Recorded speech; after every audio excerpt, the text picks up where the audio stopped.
Hello candidates, I am going to dictate you a passage from Progressive magazine. So please get ready for the dictation. The dictation will start after 15 seconds.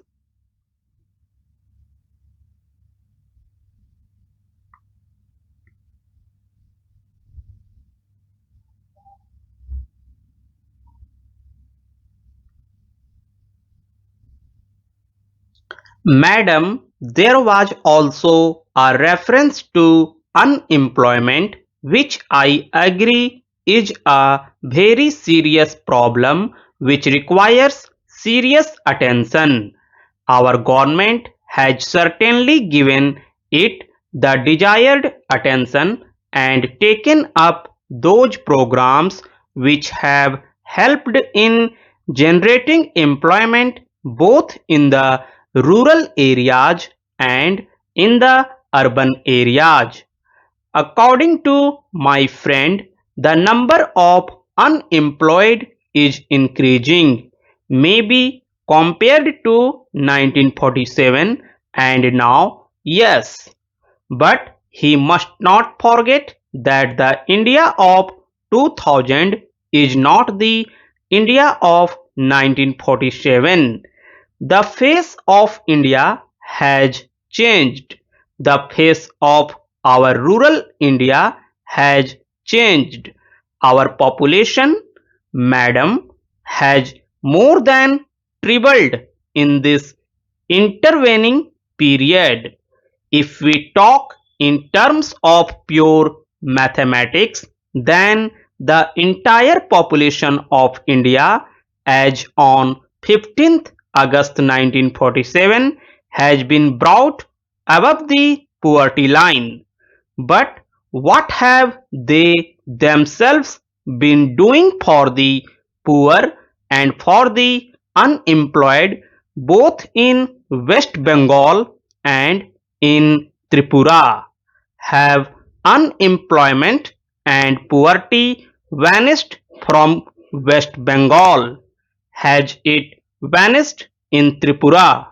In the case of West Bengal, it is the one state in India where the economy has been most mismanaged, where employment is given not keeping in view the deserving nature of a case, not keeping in view the social and economic plight of an individual, but whether he holds the red card of the CPIM or not. The same were appointing party cadres as school teachers without any school buildings, denying employment to genuine unemployed youth because the people are more inclined towards the Congress government. These friends on the other side are becoming upset to an extent that they have refused to accept the verdict of the people. They have refused to accept the mandate given by the people to Congress party even in the latest election in Tripura. Madam, coming back to the situation which prevailed last year, it is a matter of concern that we continue to have a serious challenge posed by the fundamentalists. It is well known that they have been getting the assistance from across the border where training camps have been set up. They are getting weapons from there, and innocent people including women and children are becoming increasingly the victims of such forces. We condemn this outside interference and assistance, and we should not have any reservations. Sir, the other threat which we face because of the military buildup across our borders is also a threat for all of us to face.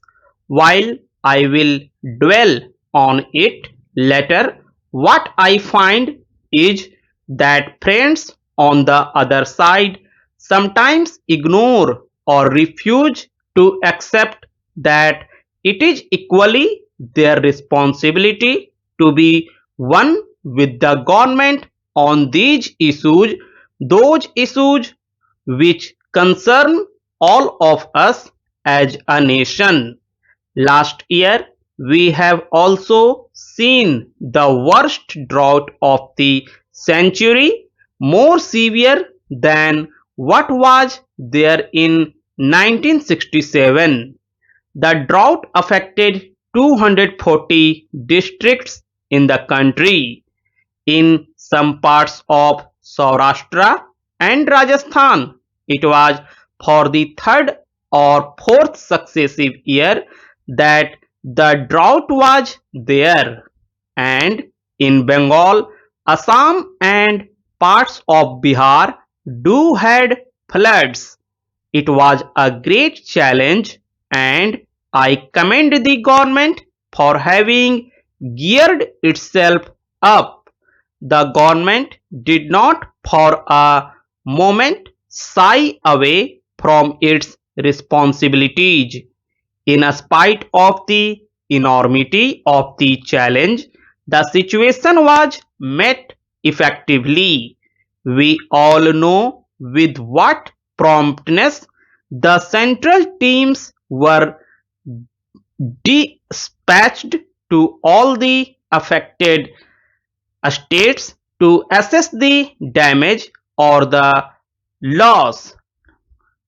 Timely assistance was provided to the people, particularly to the farmers.